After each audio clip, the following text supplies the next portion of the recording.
Thank you all so much.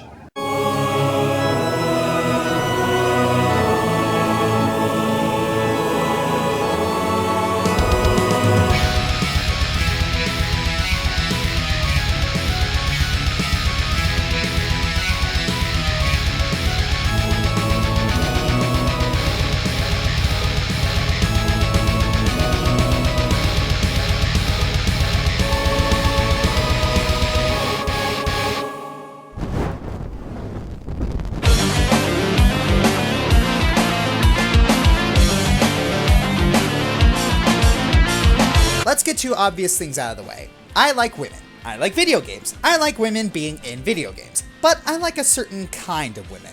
I like my women in video games to leave a lasting positive impact on me that's not based solely on their looks, and here I'm going to count down my 10 favorites who were able to do just that. Now, this is going to be a purely opinionated list and not based off of objective criteria. As such, I'm not going by which ones are objectively the best written or which ones are the prettiest. Both of those will be factors, but not what decides it. I'm going by which ones had the biggest positive impact on me, and that's mainly due to their personalities and or actions. And as a special treat for this video, I grew a beard! It's ironic! You know, women don't typically have beards. It's coming off at the end of the video, so don't get used to it. Start the list. Let's go, girls. I might be cheating a little with this one, but I never said they have to be human females. So here, I'm gonna give this spot to a funny and strangely heartwarming lady robot with a very interesting relationship with the protagonist. That's right, I'm giving this to Cortana. Cortana is an AI construct based off of Dr. Halsey, designed to be proficient in hacking, infiltration, and mission planning. She's very good at what she does, considering that as the story goes on, she understands enemy tech better than the enemy does, and even learns how to clone herself by killing and dissecting an enemy Covenant AI. Despite being an AI, Cortana manages to show twice as much personality as many of the human characters. She's a downplayed comic relief as shown by her playfulness and wit, and she could even be cocky and teasing at points. How dare you? Oh! Do what? I have the index. You can just float and sputter. That being said, she's humble in terms of how she perceives her abilities. Also, Cortana has a strong sense of genuine loyalty, both to humanity and Master Chief, and it's this loyalty that allows her to overcome incredible obstacles, such as being tortured by Space Fungus Satan, or even going through mental deterioration. Yeah, there's definitely a looming sense of depression surrounding Cortana. As an AI, she only has 7 years to live, and towards the end, she'll begin to deteriorate and eventually terminate. It's certainly heartbreaking to see her slip into an existential crisis as she laments the fact she is a copy of someone else and not truly her own person. Her relationship with Master Chief is very Frodo and Sam. They're as committed to each other as a married couple, yet don't seem to have romantic feelings for the other. Cortana was with the Chief throughout almost all of the Halo series, so having her gone really feels like a piece of him is missing. It was my job to take care of you. We were supposed to take care of each other. And we did. Shut up! I'm not crying! Let's go, girls. Sonic's friends. Not very many people like them. A lot of them try to be funny and quirky, but for the most part they end up being annoying. Whether that's due to writing or voice acting is a coin flip. Strangely enough, the times they make more serious characters are the times they actually succeed. Here's where we come to number 9, Blaze the Cat. Blaze the Cat is a princess of an alternate dimension who is entrusted with protecting the Soul Emeralds. Because of her duty and her inability to control her powers in her childhood, she became very antisocial and disciplined. In short, she's a foil to Sonic. While Sonic is extroverted and always ready to go on an adventure with his friends, Blaze strongly dislikes relying on others and is all business. She eventually opened up a little after a lot of interactions with Cream the Rabbit and after Sonic smacked some sense into her via the Headbutt of Friendship! I find Blaze's character arc really interesting. She starts off cold and suspicious, but she slowly learns to trust others and not do everything herself. Her strict self-discipline is still there, but it's not nearly as self-destructive. Through her development, Blaze still maintains an air of elegance and stoicism due to her noble status, yet also remains down to earth and is bluntly honest. She has a few quirks like acrophobia, oh, and the fire powers.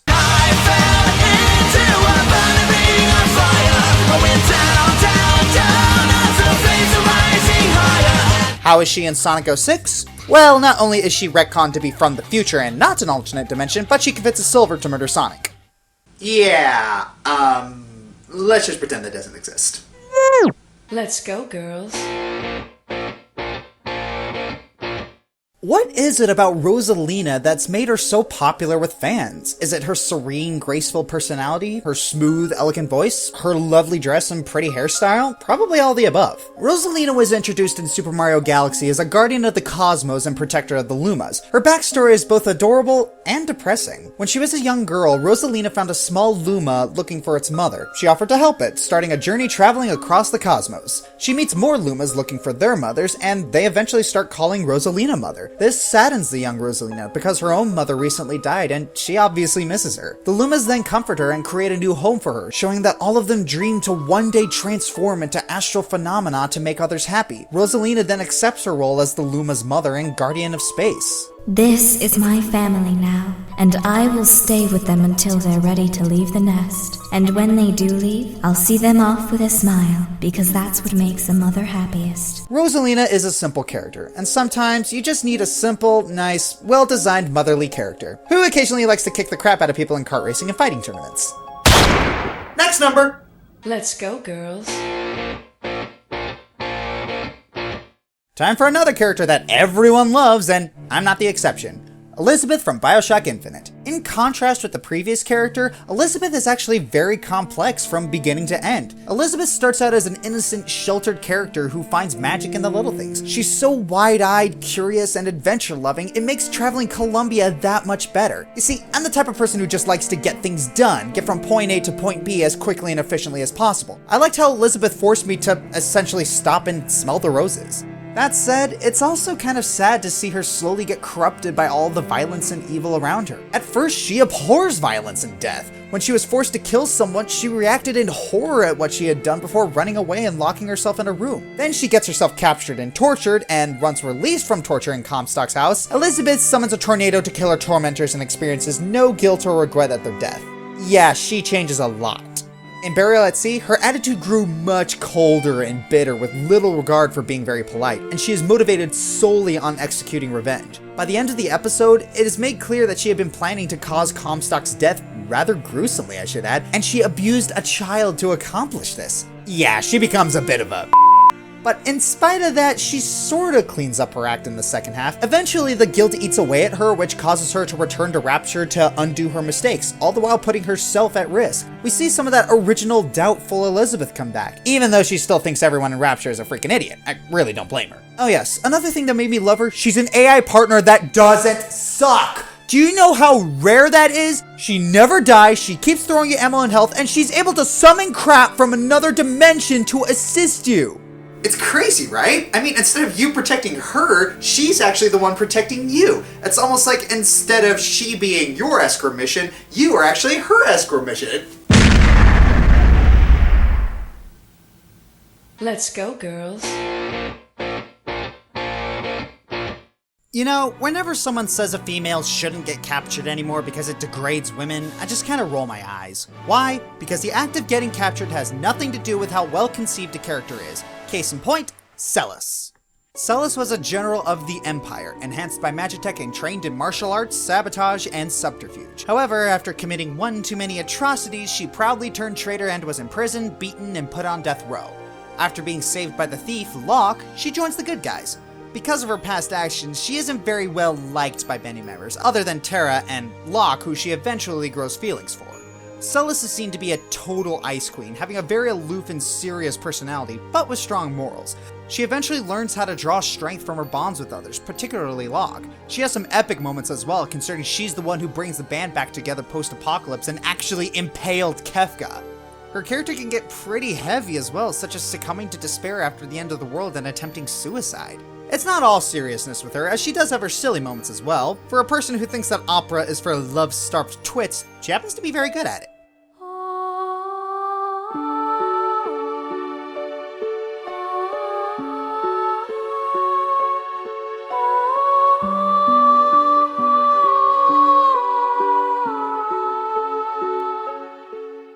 Let's go, girls.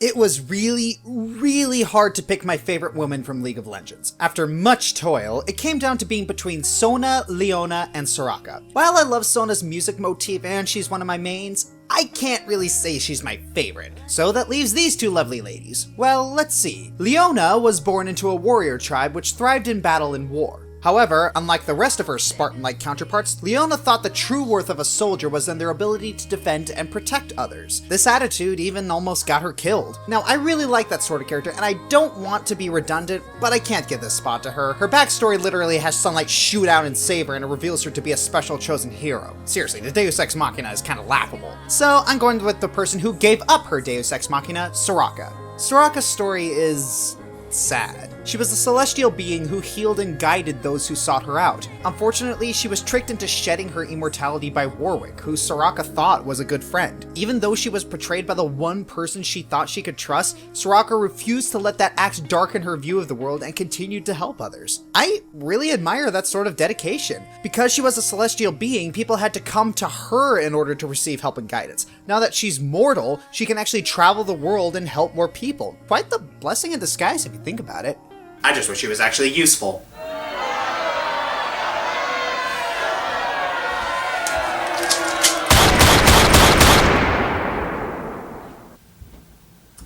Next number. Let's go, girls.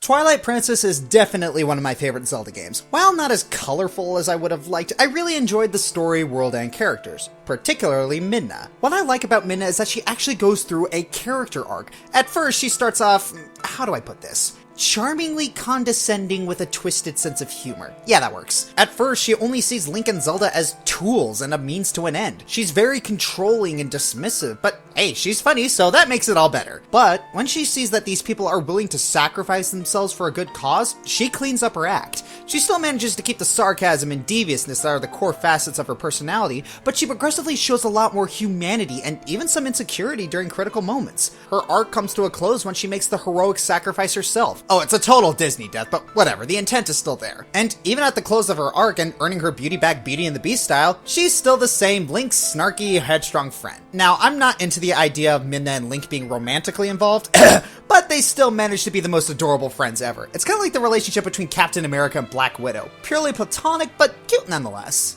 Let's go, girls.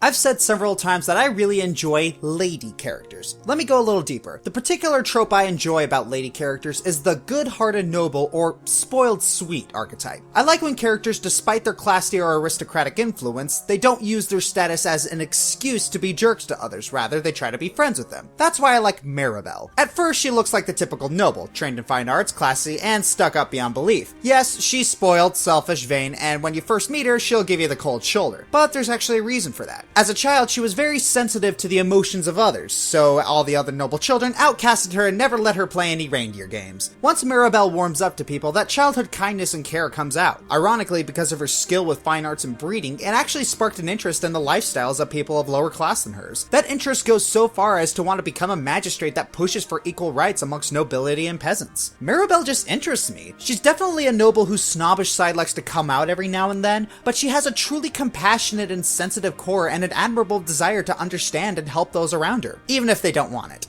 Especially if they don't want it. Better a hard head than a brain made of mush. I'd sooner choose my words carefully than speak rashly and regret it. Sounds like somebody screwed up in the past, yeah? Who'd you piss off? Really? Must your every phrase be so vulgar? It should be, whom did you piss off, Brady? Go on, repeat it for yourself. Something tells me that still ain't entirely proper speech. Let's go, girls. I like benevolent people. I like all-powerful people. I like people with a sense of humor. I like benevolent, all-powerful people with a sense of humor. So here we have number 2, Palutena. Palutena is the goddess of light, and she takes her role very seriously. She's always there to help Pit defeat his enemies, giving him information and tools to help him succeed at every opportunity. Palutena is notable for being the only deity in the game to be aware and admit that the gods fighting is what causes so much suffering. She is seen to care very much about humans and her angels, and will do anything to protect them from harm, and is shown to have very motherly feelings towards Pit. Oh, why am I stalling? Palutena is such a glorious, benevolent troll! Despite being the goddess of light and the shining example of good that others are supposed to emulate, Palutena is actually quite the trickster. Palutena likes to joke and prank, most of them being on Pit. Throughout the adventure, Palutena and Pit will banter, and most of it ends up with Pit being teased or humiliated. None of it is really malicious like other characters, so it never comes off as mean-spirited or belittling. And let's be honest, Pit sometimes has it coming. Are you still speaking English right now? I'm sorry, Pit. I didn't mean to confuse you. Let me make this easier for you. Big monsters kill Pit! Grrr! Being a millennia-year-old entity has definitely affected her personality, giving her a few quirks. Besides the aforementioned mischievous side and intelligence, she is very sensitive when it comes to the topic regarding her age and strongly dislikes being called ma'am. Another thing, she loves food. Many of her banters involve food, and she also enjoys cooking, despite being so bad that she accidentally creates sentient life and blows up the kitchen. So she's a troll, but she's a benevolent troll. She's got everyone's best interests at heart, she helps others in any way she can, and none of her pranks go too far to be considered cruel. I guess the only downside to her is she occasionally puts Pit into needlessly dangerous situations. Now, to be fair, I'm sure she doesn't, knowing that Pit is able to get out of them. But still, jerk move, Palutena. I don't know what it is about BioWare, but I love how they write women, especially from Dragon Age. Picking my favorite Dragon Age lady was tough, because a lot of them are really good. Cassandra is a tsundere done correctly, Morrigan is beyond interesting and complex, and Celes is...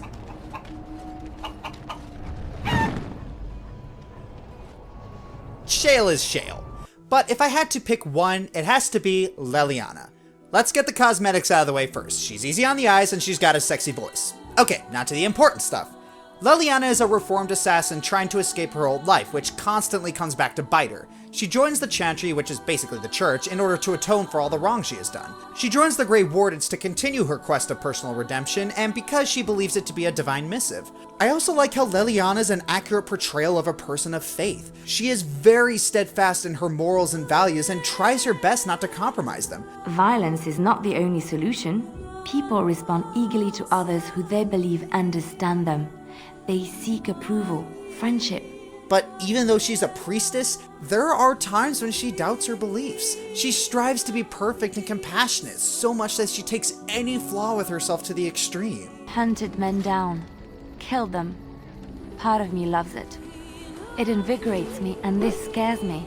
It's interesting to see how dynamic she is as well. She goes from a crude, minxy assassin to a reformed bad girl on a quest for redemption to a cold, calculating spy master, and then to, probably, the leader of the Chantry itself. She has such a zest about her faith and doing the right thing, but rarely does she come across as preachy or judgmental. Ironically, unlike some people. She's a passionate storyteller and a fierce warrior, but she also has an enjoyment for the traditionally girly things like gossiping, fawning over cute animals, and... We'll get some shoes too. Shoes! We could go shopping together. Women. No other female in a video game has quite impacted me in the same way that Leliana has. I love interacting with her, her past and story potentials are interesting, there's just so much to like about her. I'm the Fiery Joker, and I swear I look like Obi-Wan. Cut!